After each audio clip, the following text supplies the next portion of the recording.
नमस्ते friends, mother's blog में आप सभी का स्वागत है। आज मैं लेके आई हूँ एक हेल्दी रेसिपी जिसका नाम है ओवरनाइट ओट्स पुडिंग, जिसको हम फ्रूट सैलेड भी कह सकते हैं, जो बहुत ही ज्यादा हेल्दी है, टेस्टी है और इजीली बन जाएगा झट से।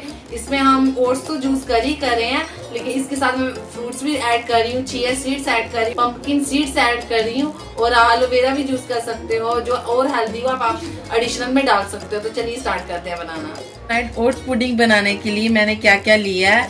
मैंने सबसे पहले ओट्स लिए हुए हैं, दूध लिया हुआ है 1 गिलास, एक मैंने केला लिया हुआ है, 1 चम्मच मैंने किशमिश लिए हुआ है, एक मैं चिया सीड्स लिए हुए हैं, 1.5 चम्मच मैंने पंपकिन सीड्स लिए हुए हैं। चलिए स्टार्ट करते हैं बनाना, कैसे बनाना है इसको।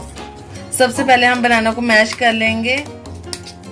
आप मैशर का भी यूज कर सकते हैं, मैं फॉर्क के साथ कर रही हूँ।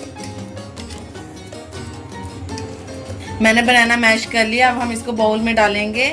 जो लोग डाइटिंग पे हैं, जो लोग अपना वेट लॉस करना चाहते हैं, लूज करना चाहते हैं, वो उनके लिए सबसे बेस्ट है ये वाला नाश्ता। जरूर खाइए और 1 महीने में अपना फर्क खुद देखिए। तो अब मैं ओट्स डालूंगी, जितना आप खा सकते हो आप उतना ही डालिए। मैंने ओट्स डाल लिए हैं। अब मैं किशमिश डाल रही हूँ, जो चिया सीड्स भी अभी से डाल लेंगे और जो पंपकिन सीड्स भी अभी से डालेंगे। अभी हम दूध डालेंगे। अभी हम इसको अच्छे से सारा मिक्स कर लेंगे फ्रेंड्स। अभी आपको इस लिक्विड लग रहा है, लेकिन जब हम ओवरनाइट फ्रीज में रखेंगे ना, तो ये सुबह हमारा सॉलिड फॉर्म में हो जाएगा। तो इसलिए हमें इतनी कंसिस्टेंसी रखनी है। अभी हम इसको फ्रीज में लगा देंगे पूरी ओवरनाइट के लिए, और सुबह तो मेन इसका ट्विस्ट यही होगा कि हम सुबह इसको फ्रूट्स डालेंगे इसमें। तो चलिए अब हम फ्रीज में लगा देते हैं। देखिए फ्रेंड्स, मैंने फ्रीज में से निकाल दिया है। ये देखिए, ये ऐसा दिख रहा है। अब हम फ्रूट्स ऐड करेंगे इसमें से। पहले मैंने पपाया काटा हुआ है, ये हम पपाया डाल देंगे।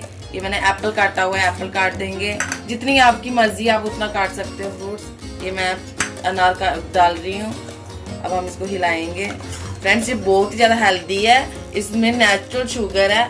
अगर आपको फिर भी शुगर ऐड करनी है, आपको पसंद है ज़्यादा मीठा, तो आप हनी डाल सकते हो। लेकिन अगर मेरा तो यही मानना है कि आप कुछ मत डालिए, अपने आप जो बहुत ज़्यादा मीठा हो जाएगा, क्योंकि बनाना भी पड़ा हुआ है इसमें। तो अगर आप लोग डाइट में हो, एक हेल्दी रेसिपी है ये, आप जरूर ट्राई कीजिए। आप इसमें ड्राई फ्रूट्स भी ऐड कर सकते हो, आप जो खाते हो। ये देखिए फ्रेंड्स, अच्छा लग रहा है ना। अगर आपको ये मेरी रेसिपी अच्छी लगी, प्लीज फ्रेंड्स मेरे चैनल को जरूर सब्सक्राइब कीजिए, मेरी वीडियो को जरूर लाइक कीजिए, ज्यादा से ज्यादा शेयर कीजिए। धन्यवाद।